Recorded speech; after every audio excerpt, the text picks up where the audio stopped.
Jordan Smith Jr. is destined to be the next great Calipari guard when he goes to Arkansas in October, so I'm going to take you through some of his film to see why the Razorbacks were so keen to get him. Right, in this first clip, he's playing in the high school game. This is against St. Mary's. He's playing for Paul VI. We're going to see him receive the ball right inside the arc, and this is going to be some of his mid-range ability. Smith Jr. is, I think, one of the craftiest, toughest shot makers you'll see in any draft, let alone this one. And the mid-range is really his bread and butter, so let's have a look at this.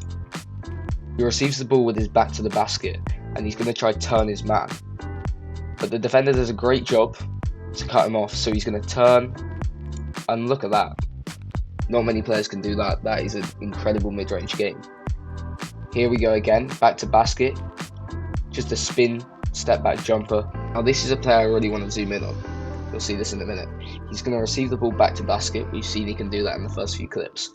He's going to see Cameron Williams from this class. Cameron Williams is going to bring the double. He's going to try to protect the paint.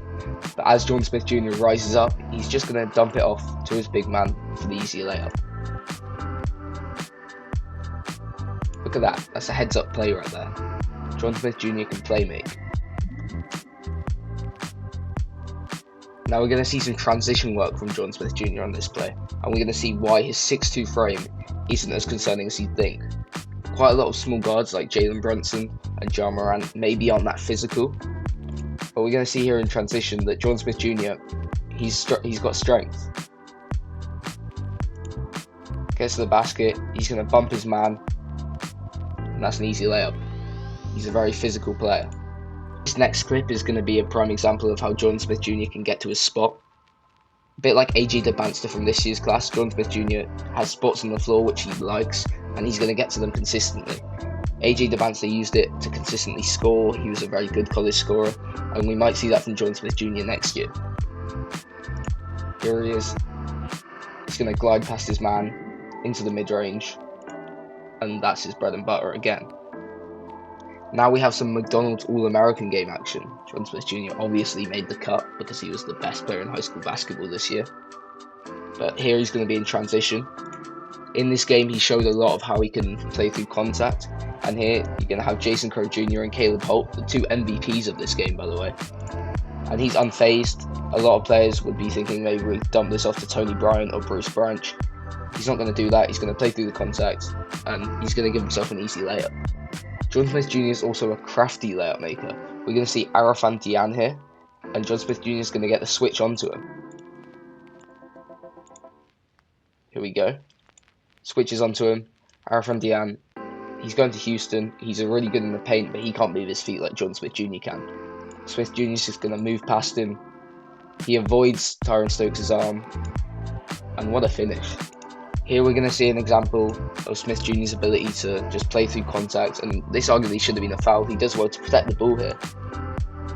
We're going to see a little reach in. Smith Jr. does well to hold on to it.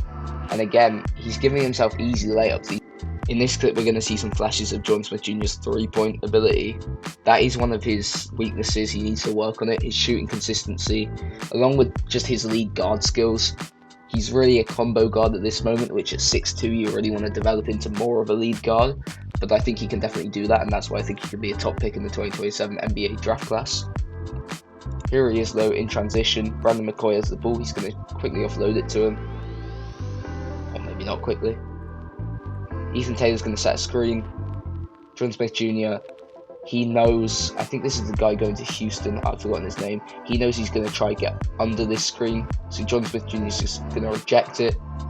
And he's going to pull that. And that's great. Here we have the Hoop Summit. Obviously, Jordan Smith Jr. was playing for the USA in the Hoop Summit. He actually played for the USA at the Under-19 World Cup, alongside some of the draft class favourites from this year. Now we're going to get back to some more mid-range stuff. As I said before, this is Smith Jr.'s thing. Just a really great mid-range shot. Gets to the wing. And with his wingspan, some of these shots are almost unblockable. Another thing with his defensive ability is that his long wingspan actually makes him a bit more than 6'2" defensively. He may be the same height as Jalen Brunson, but he's definitely not as big a liability.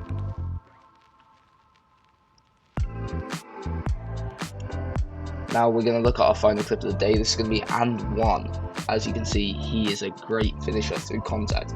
Tyrone Stokes is going to have the ball. He kind of gets locked up a bit here. John Smith Jr. easily past his man, and he punishes someone reaching in. That's it for today. John Smith Jr. is a top player, and I think with Calipari's development skills, I think he will go #1 in the 2027 NBA draft. Hope you enjoyed.